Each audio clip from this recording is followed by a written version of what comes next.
हमारा जो gall bladder है, जो पित्ता है, ये हमारी डाइजेशन के साथ रिलेटेड होता है, हमारे निज़ाम इंहज़ाम के साथ इसका सिस्टम है और ये मदद करता है ख़ास किस्म की खुराक को हज़म करने में।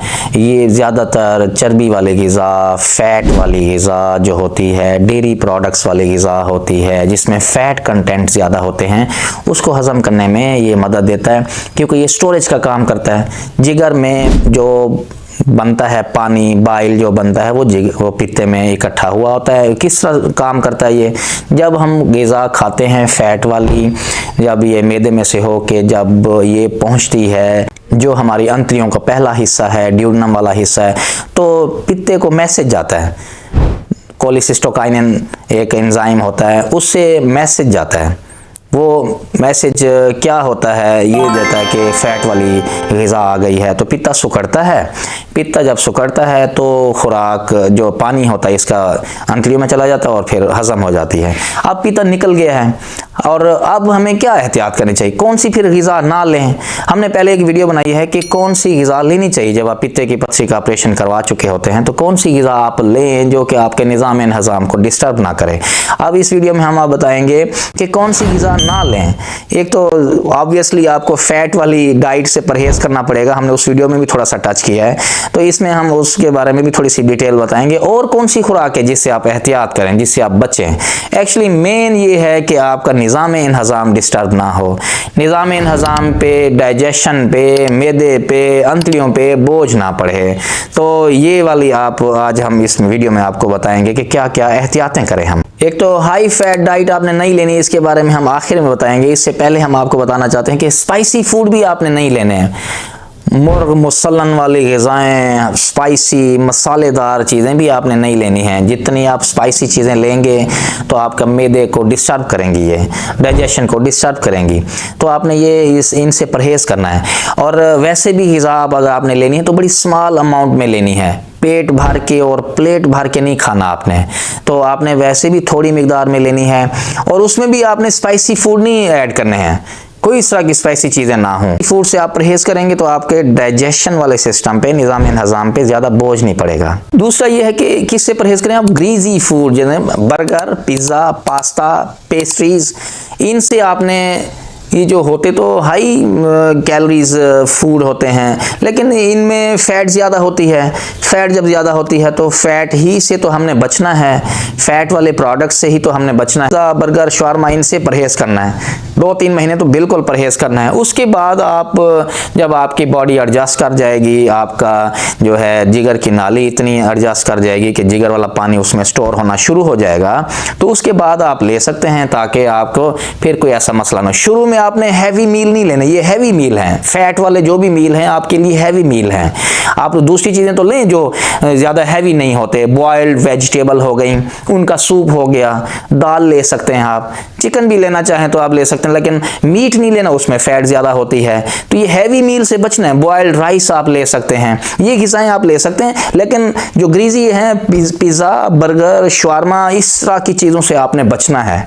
स्पेशली 2-3 महीने तक तो वैसे ही बचना है। और उसके बाद आपने देखना है, बैलेंस होना चाहिए, ना हो कि आप यही चीज़ें सारी आप पसंद करते हैं तो बचें इससे, ये वेट बढ़ाते हैं। ये कॉफ़ी हो गई और जैसे स्ट्रॉन्ग टी होती है, इनसे ही बचें। ये सारी ना मैदे को ख़राब करती हैं, डिस्टर्ब करती हैं, डाइजेशन को ख़राब करती हैं, तो इन शुरू वाले दिनों में आपने इनसे बचना है। हाँ, आप जो स्ट्रॉन्ग टी की बजाय आप दूध पत्ती ले सकते हैं। आप मतलब सिर्फ दूध नहीं लें, उसका गिलास पीने की बजाय आप 1 कप जितना आप दूध पत्ती ले सकते हैं और उसमें मिल्क थोड़ा सा आप हो, लेकिन स्ट्रॉन्ग टी ना हो। स्ट्रॉन्ग टी होगा, ज़्यादा पत्ती होगी तो वो फिर मैदे को डिस्टर्ब करेगी। थोड़ी मिकदार में, ऐसा नहीं है कि आप बिल्कुल ही आप फैट ना खाएं, उतनी तो ले सकते हैं ना जितना आप जिगर से पानी आ रहा है तो जो जितना हजम कर सके, तो बहुत ही कम मिकदार में आप कप आप चाय का, दूध पत्ती का आप ले सकते हैं, लेकिन स्ट्रॉन्ग टी नहीं पीनी है। कैफिनेटेड ड्रिंक्स के साथ साथ, ये कॉफ़ी और स्ट्रॉन्ग टी के साथ साथ आपने जो सॉफ्ट ड्रिंक्स हैं, कार्बोनेटेड ड्रिंक्स हैं, ये भी नहीं लेने, क्योंकि ये फिजी ड्रिंक्स होते हैं, ये गैस वाले ड्रिंक्स होते हैं। जैसे ढक्कन खोलते हैं उसमें से गैस निकल रही होती है, बबल्स निकल रहे, तो ये इसी तरह मैदे में भी गैस पैदा करते हैं, ब्लोटिंग पैदा करते हैं। पहले भी मैदे में का सिस्टम डिस्टर्ब होगा कुछ अरसे के लिए आपका पित्त के निकलने की वजह से, तो साथ आप ये ऐड कर देंगे तो ये काम खराब हो जाएगा, आपको खाना हजम नहीं होगा, जो भी होगा आप कहेंगे तो मुझे तो वैसी सिचुएशन हो रही है, मैं वैसे ही बदहजमी सी फील कर रहा हूँ।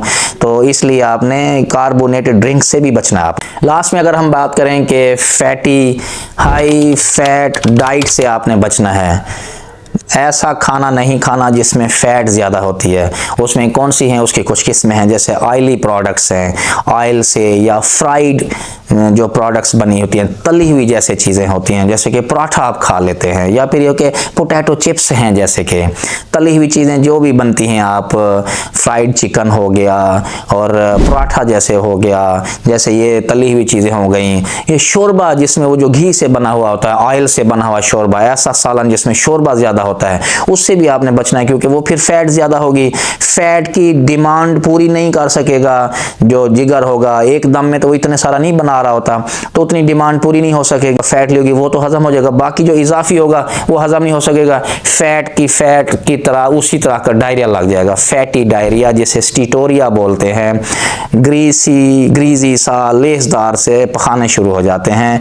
तो जब ऐसी कंडीशन आना शुरू हो जाए, आपने पित्ते की पथरी का ऑपरेशन कराया हुआ है और रिसेंट करवाया हुआ है, तो आप अपनी डाइट में फैट को कम करें, इन ऑयली चीज़ों को ख़त्म कर दें और ऐसा ऐसा आपकी बॉडी फिर एडजस्ट करेगी। साथ ही हो जाए कि डेयरी प्रोडक्ट्स, ये भी फैट रिच डेयरी प्रोडक्ट्स होती हैं, जैसे कि दही जिसमें है, दूध है जिसमें ज़्यादा मिकदार में दूध नहीं लेना, दही नहीं जैसे लेनी आपने। अच्छा, फिर आप चॉकलेट लेते हैं, चॉकलेट में भी फैट के कंटेंट ज़्यादा होते हैं, चॉकलेट जैसे चॉकलेट वाले केक बने हुए होते हैं, तो इस तरह के जो डेयरी प्रोडक्ट्स होते हैं फैट रिच होते हैं, तो इनसे भी आपने परहेज़ करना है। ये भी वही फार्मूला है कि फ़ैट अभी आपकी बॉडी उतना अब्सॉर्ब नहीं कर सकती, थोड़ी मिकदार में आप लें, इसीलिए फार्मूला है कि थोड़ी मिकदार में लें, ज़्यादा टाइम खा सकते हैं, ऐसा नहीं कि भूखा मरना है आपने, ज़्यादा लाजमी नहीं आप फैट खाएं, आप दूसरी चीज़ें दाल ले सकते हैं, आप वेजिटेबल्स ले सकते हैं, हाई फाइबर डाइट जैसे है वो ले सकते हैं, जैसे कि होल ग्रेन्स हो गए और दलिया खिचड़ी, और इसी तरह से ओट मील हो गया, जैसे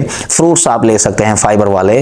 तो शुरू के दिनों में इतना ही होता है, स्मॉल फ्रीक्वेंट मील में थोड़े थोड़े करके आप ज़्यादा टाइम आप ले सकते हैं, ऐसा नहीं कि सिर्फ 3 टाइम के खाने वाले फार्मूले पे कारबंद रहना है, ऐसा नहीं है, थोड़ा थोड़ा करके आप ले सकते हैं। लेकिन ये है कि इसमें फैट वाली चीज़ें ना हों, डेयरी प्रोडक्ट्स वाली चीज़ें ना हों, बॉयल्ड वेजिटेबल ले लें, चिकन थोड़ा सा ले सकते हैं, बीफ नहीं लेना, बीफ में भी क्योंकि ये भी फैट रिच मीट होता है, ये बीफ हो गया जैसे, तो आपने बड़े गोश्त की बजाय आपने चिकन खाया तो वो ले सकते हैं।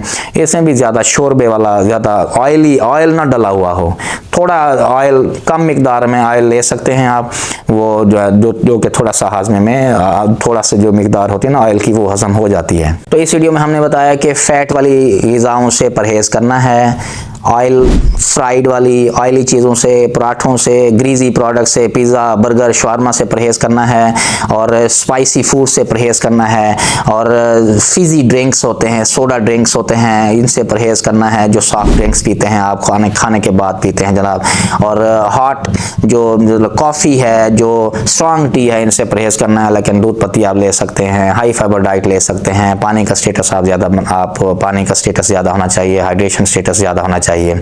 ये वीडियो थी हमारी, आपको बताने का मकसद इस वीडियो में ये था कि आप लोगों को बताएं कि कौन सी खुराक से आप परहेज करें और कौन सी खुराक आपने लेनी है, इसके ऊपर भी हमारी वीडियो है, वो भी आप ज़रूर देखिएगा।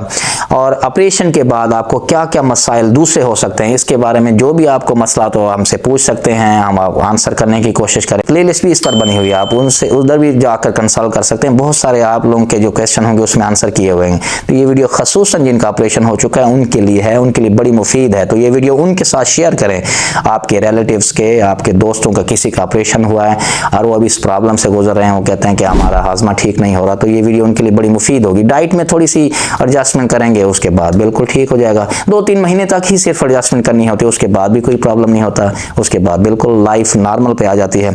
लेकिन मरीज डर रहे होते हैं, पित्ता नहीं निकलवाते, जब पित्ता नहीं निकलवाते तो फिर उसके साथ बहुत सारी कॉम्प्लिकेशन होना शुरू हो जाती है, पित्ता सूज जाता है, फूल जाता है, पस बन जाती है, वो फट जाता है, बाज़ दफ़ा पे जिंदगी और मौत का मसला बना होता है। तो पित्ते ने काम खत्म कर दिया तो उसे तो निकालना ही निकालना, उसके बाद भी एहतियातें करके you can live a normal life, there is no issue in that. तो आप राइट डिसीजन लें, टाइम पर डिसीजन लें। उम्मीद है आप लोगों को ये वीडियो अच्छी लगी होगी। वीडियो देखने का बहुत शुक्रिया।